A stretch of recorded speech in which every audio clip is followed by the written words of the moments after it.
Hey gang, welcome back to the channel. Today's list, I managed a 75% win rate across 16 games in top 10 infinite, and even better, I averaged 1.5 cubes per game. That's right, I gained 24 cubes across my time playing.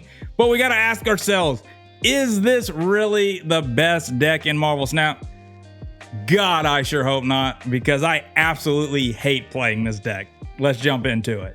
So the list in question is none other than that move Bounce. You see so many of the highest rated players playing this deck right now, people talking about just how strong it is. I picked up the ultimate Madam Web variant and said, hey, let's see just how good the list is. And as I said, it performed exceptionally well. One of my best cube gains and climbs that I've had with a deck in quite a while. But is that only because Doom 2099 is so popular right now? This deck can easily put out more points.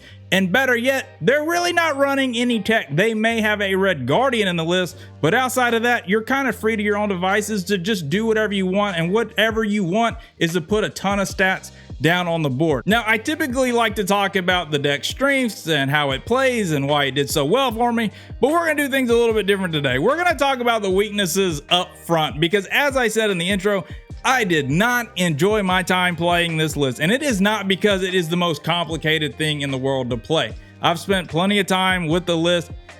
Sure, it's probably the most complicated deck in Marvel Snap currently to master and play well, but after you've spent enough time with it, it's really not that bad. You get pretty comfortable with the list. I do not enjoy the deck because I think the word I'm looking for here is fragile. This deck is beyond fragile. It is a glass cannon. It makes really big points, but it doesn't take much to really just absolutely shut the deck down. And what I mean by that is I feel like every card I play out on the board is just wide out there in the open for some sort of disaster tech. Say, hey, come mess me up. Especially the Madam Web on turn 2 is just open season for the Red Guardian on turn 3. And there's nothing you can do to protect her. The only thing you can do is put Aranya and Madam Web into the same lane and hope you win the 50-50 when Red Guardian comes down. Red Guardian hitting Madam Web is absolute disaster because now you lose the ability to generate so much of your power. You end up getting kind of clogged if it happens on a turn where you feel it and you think you're going to move something out the next turn. Just, yeah, absolutely devastating. And, you know, Doom 2099 is pretty popular, and they're not running much tech outside of the Red Guardian. They just allow you to your own devices, and they let you do what you do. And what you do really well is make a lot of points. So yes, I think this deck is overperforming because there is so much Doom 2099 right now. But once people start to play the decks that are running Shang-Chi and Shadow King and Aliyah, I think this deck strength goes way down because in those matchups I had today, it was absolute disaster. And I feel like people think this deck's like kind of immune to it. You're like, oh, well, you can just lose priority. You play the Toxin or the Beast, you pick everything up. That's great and all. Guess what happens when you lose priority and your opponent plays Aliyah? Absolutely nothing. You play all your cards out, you math it all out, and you're like, we're gonna go here and there, and you play all your cards and nothing happens, no points. You just lose, and you're like, oh, that sucks. Or, you know, your opponent's playing Clog, or for some reason a card generates on your side of the board that you weren't expecting. Now you're clogged, now it messes everything up because usually you're on really thin ice playing this deck. Everything needs to happen perfectly. You need all the board space to be able to pull something with Ghost Spider or with the Doctor Strange and move things in and out or bounce, right? It does not take much to just shatter the glass with this deck. And I think that's why I just dislike it. I feel like everything I do is just out there in the open for somebody to come swipe, you know, my house of cards off the table. One other thing to talk about as far as weaknesses goes is locations. This is a deck that really needs to be able to play into all 3 locations and have all of its board space because it just needs it to do what it's doing. You're trying to move things around, right? You get something like a Crimson Cosmos, you know, the location where you can't play 1, 2, or 3 cost cards into it. Have you looked into the list? That's all we got. We're not getting in there. And then if that ends up being like the center location, you're just screwed because you're not able to bounce your cards with like the Iron Fist and move things around. You're just not gonna be able to generate that power. So if you get a bad location, you know, a game where you can't play into one of the 3 locations, the amount of power you can generate really seems to be cut way down. Now, sure, you have a better advantage than your opponent usually as to getting into those locked out locations, but when it comes to the power you're trying to generate, you need all 3 locations. You need all that board space. So now that it seems that we've spent an entire intro just crapping on what is considered one of the best decks in the game, let's talk about why it is just so strong. When this deck gets going, it is hard for any other deck to compete with it on power. Outside of like a Mr. Negative getting the nut draw, you're not going to beat this deck, right? It's just so powerful. You get a Human Torch going, you play into something like an Ant Maze. It's like over by turn 1 if you play that in there. But you get a massive Human Torch, a massive Dagger, and then you copy it, make a duplicate with a Frigga, and then you balance your enablers again going into the final turn with no priority, the Iron Fist, the Ghost Spider. Yeah, your opponent not only can't compete with the power you're going to put out, but they don't know where it's going to be. So there is this uncertainty. So if you are snapping aggressively, snapping early, a lot of times your opponent's just going to retreat because they're like, you know what, maybe I can beat this, maybe I can't, but I'm not sticking in for 4 or 8 cubes when I don't know how much power is coming back down on the board. I don't know which lane is going to be in. So you do need to snap a little bit aggressively, but I think that uncertainty is just what kind of takes it to the next level. Very, very powerful on points, but then making your opponent uncertain. People don't like staying in for big cubes when that happens. So they click the retreat button and they get the heck out of there. Now, this is definitely one of those decks where I can't give you a turn-by-turn play. Hey, do this on 1, do this on 2. It is one of the nicer things about the list. It seems like it's kind of refreshing. There's always something different and new going on. It's never the same play line, but there are a few tips I can give you. One of those is the Aranya Iron Fist play line. What you're usually wanting to do is play Aranya on 1, and then you play Iron Fist and the Human Torch on 2, kind of your best opener. Now, with that being said, there is a certain way that you want to play the cards and activate. You're going to mess this up, and you're going to mess this up a lot. You play Aranya on 1. On the following turn, you are going to play Iron Fist, then activate Aranya, then play Human Torch. That is the order that you do it. And Human Torch will bounce left first from the Iron Fist and then move right from the Aranya. That is what's going to happen. If you click Aranya after you play Iron Fist and Human Torch, then you activate Aranya, you're going to be very, very upset. Also know that Human Torch, if you do it correctly, will end up where he started. You play him in the middle, he'll bounce left, and then Aranya will push him back to the middle. That's where he is. I typically like to do that and then play the Toxin or a Beast because I want to pick up my enablers, right? So anytime that you can kind of set that up where an Iron Fist or a Ghost Spider is going to be in the same lane as your Human Torch or a Dagger, that's usually optimal because you want to pick those up so that you can then do it again, right? Just picking up a Human Torch or a Dagger but not having any way of moving them left or right, not really where you want to be. Something else to note, which has been very frustrating, there's a bug in the game with Madam Web where it just keeps crashing the game. It is very, very frustrating. It definitely happens when you have more than one Madam Web. If you play, you know, into a lane that duplicates her and you now have 2 or more, you're just gonna crash the whole system. So that is something, no, I think that's part of the reason I also did enjoy my time, a lot of crashing going on. But with that all being said, like I said, not a whole lot I can give you as far as turn-by-turn plays, except for the Aranya Iron Fist Human Torch. Also, when you play a Doctor Strange, it is the most powerful thing on the board when Doctor Strange hits. So be mindful of locations or things that happen, right? Because you're gonna mess that up too. You're gonna pull the wrong thing with Doctor Strange, or you're gonna play a bunch of cards out and the lane that you're supposed to pull Doctor Strange is full. And it's like, oh yeah, you can't pull a 5th card here. Just take a second and think about what you're doing. That's the best I can tell you. And then watch me play it, watch other people play it for yourself, and you'll start to get the hang of it. Very, very powerful, a lot of success with it. Not the most enjoyable thing to play. So with that all being said, we're gonna jump into that gameplay highlights. I hope you enjoy them. As always, gang, y'all be good, y'all be safe. I will catch you on the next one. Do me that favor, click the like button, greatly helps this channel, promote the video. If you're not subscribed, you know I would love to have you around. I sound like a broken record, but I really would. And I'll catch y'all on the next one. All right, we can get rid of the ninja.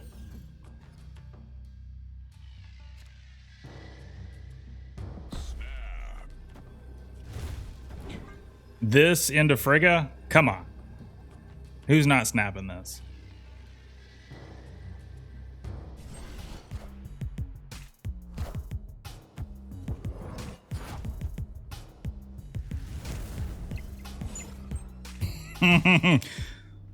You know, it's hard to beat. Hard to beat. And I'll just toxin this, you know. Pretty crazy start here. a Killmonger would be devastating, you know. Not too devastating, but pretty devastating. This is Airsham.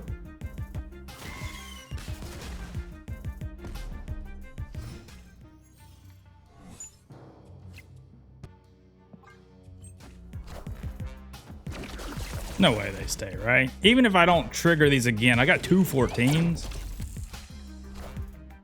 Squad still a little light.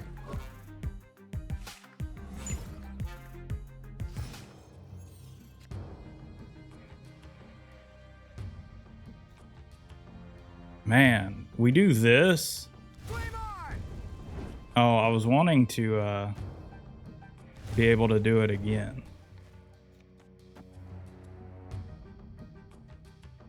Yeah.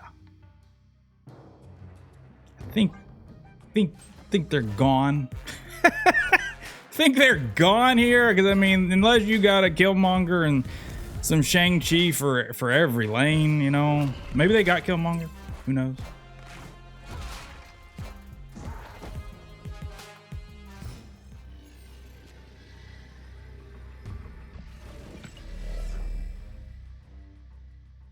Well, actually, I think we just do this.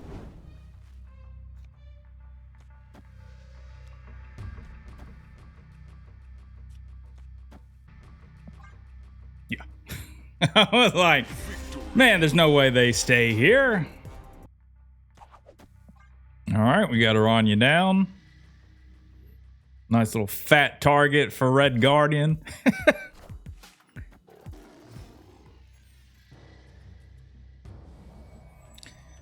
I got my Frigga. I got their Galacta. Hey, there's some stuff we could do with the Galacta. I want to drop Vulture here. Iron Fist pushes him here. Then Aranya pushes him back. Pull with Toxin.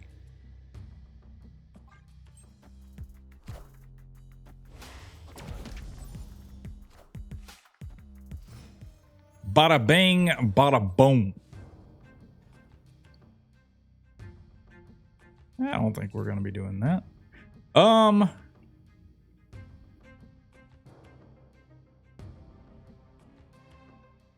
This gets plus 12 on this turn, whereas Daggered. We'll do this. All right. So, almost messed it up before I even explained it. Activate. Iron Fist goes first. Aranya pushes it back. We pull with Toxin. Well, actually, we probably don't. We probably Frigga the massive Vulture.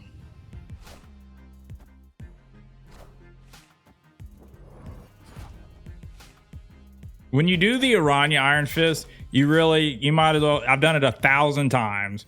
You might as well just say it out loud.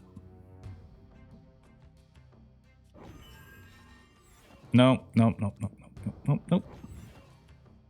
We'll do this.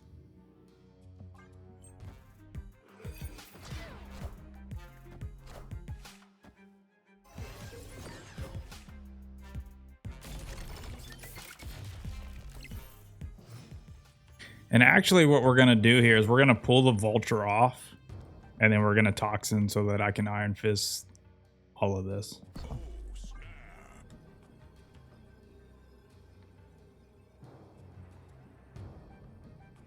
A Sandman would kill us here. Not that many people are running Sandman. I am the Sorcerer Supreme.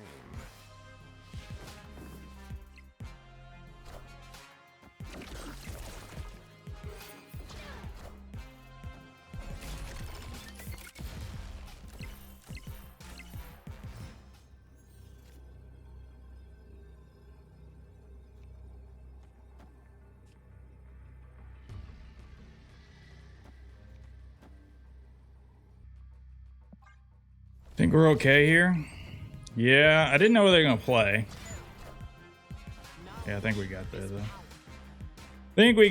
though.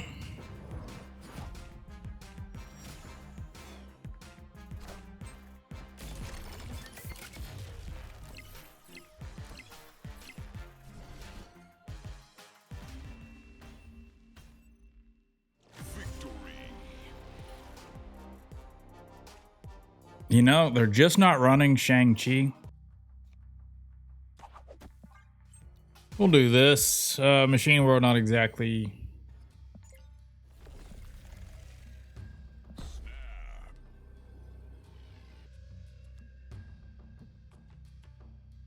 Yeah, we'll do this.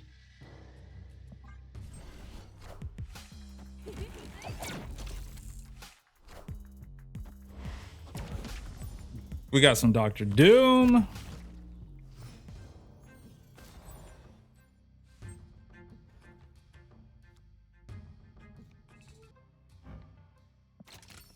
Hopefully my thing, this might be like Dr. Doom and he's gonna have a bunch. Yeah. I don't know that he can outplay me though. I'm about to frigga this. Holy moly.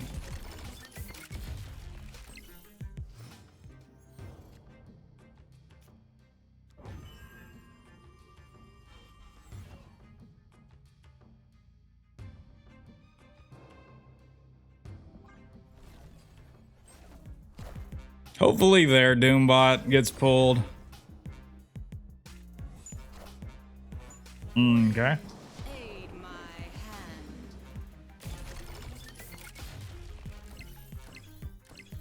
Still, they're in trouble.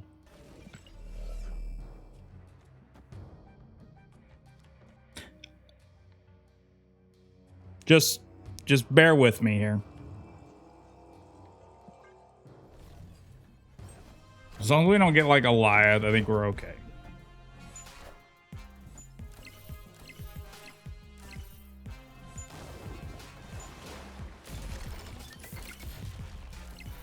Oh yeah, they're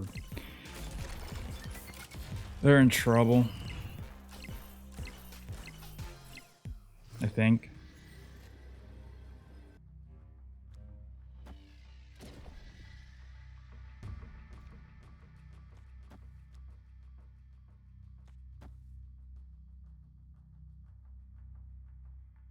I don't know if Dr. Doom beats me.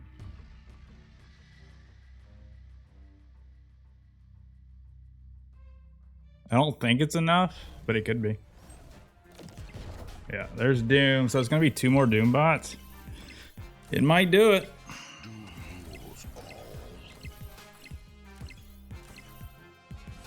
They really need to work on the animations of these.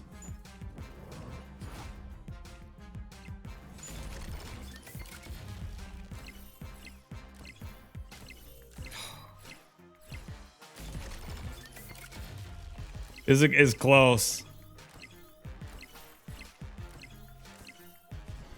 It's close. Oh man. Victory. Took me a minute to get there. But we did it. Oh man. Going over the top of Doom 2099 on turn 3 is about the most power they can put out.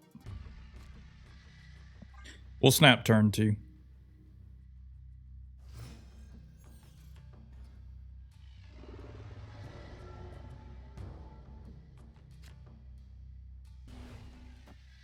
Let's get this out of the way in case it's Ultron.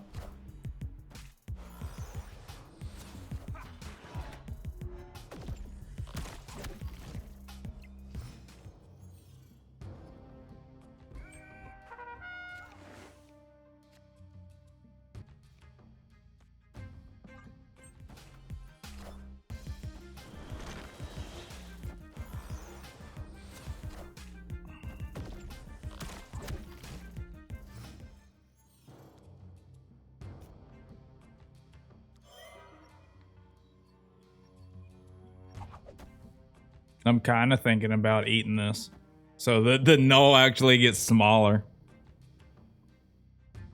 and my great web gets we've got a beast for this maybe.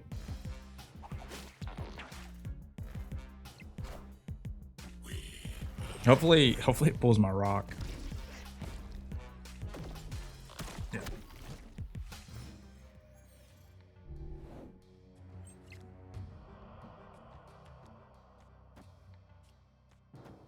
What was the last thing I played? The Ghost Spider, right?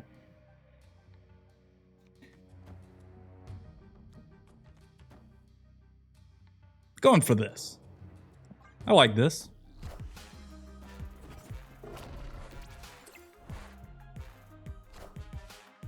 Pull my dagger. Come on, is this Viper? Yep. Who would have guessed? Not the Viper.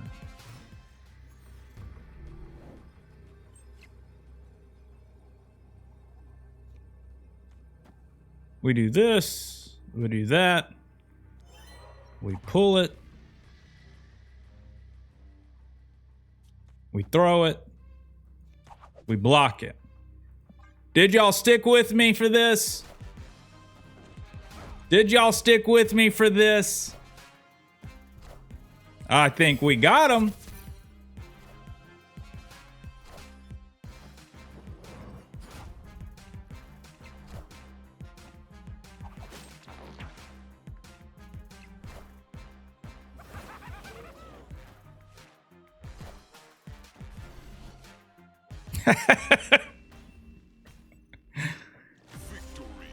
Oh man.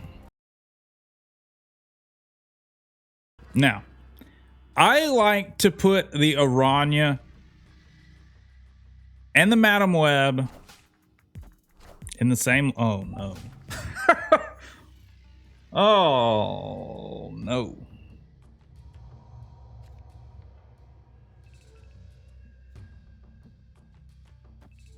Well.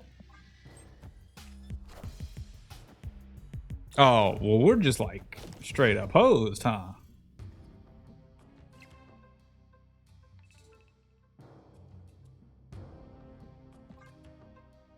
Yeah, we leave here.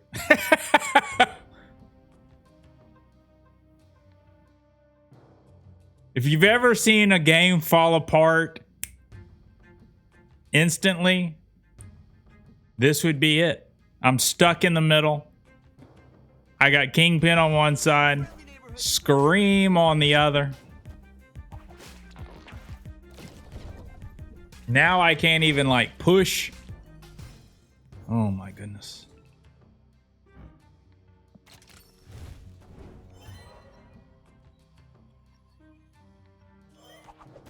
I think Human Torch actually goes like negative. Oh my goodness. Oh my goodness. This is going in the highlight reels.